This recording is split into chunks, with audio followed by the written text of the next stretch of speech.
Hey, how's it going, everybody? I wanted to share this trick with you that I'm almost positive I learned online from Spidey Hypnosis. This requires really minimal, technique or sleight of hand, and it's a very impressive trick. And when you start off with the trick, you have a prediction. I have something written down right here. I will leave it off to the side here. We'll not touch it. And you could show it's a regular deck, okay?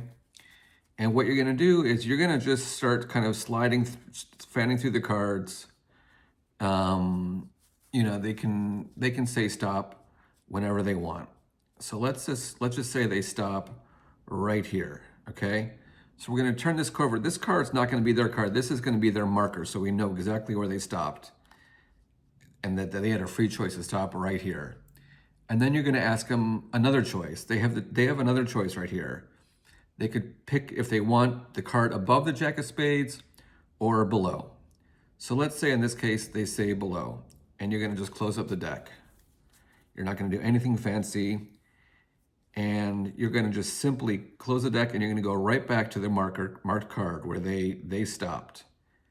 And you can do it very fairly. And you're going to say you stopped. You could have stopped anywhere. You didn't choose any of these, you stopped right here. And then I gave you another choice if you want it above or below. If you chose below. If you chose above, you would have chosen the Queen of Spades. And I want to again do this very fairly. You chose below. And that card is the Ace of Spades. And if you remember, before this trick started, I wrote down a prediction. The Ace of Spades. Okay, so let's get into how this trick is done. And I believe when Spidey did it, he added an extra step of getting the Ace of Spades to the 5th position. I just actually, when I do this trick, I just start with it in this position, or I move it there somehow. But anyway, what you're doing is your forced card is starting in the 5th position from the top of the deck, okay? So 1, 2, 3, 4, 5 is my Ace of Spades. And I'm using a call method here, I believe it is called, to essentially force the Ace of Spades.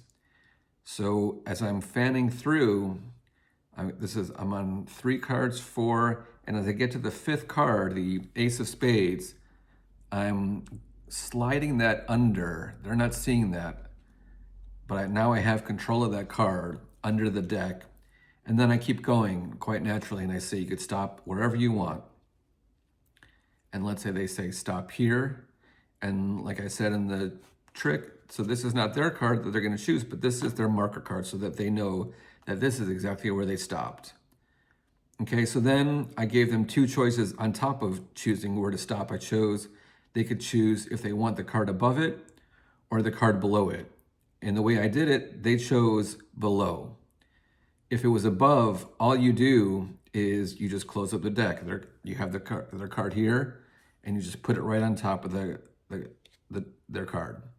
If you chose below, what you do is as you're closing it, you're just sliding that Ace of Spades underneath as you're closing up the deck. And this is such a powerful thing because that's happening very quickly.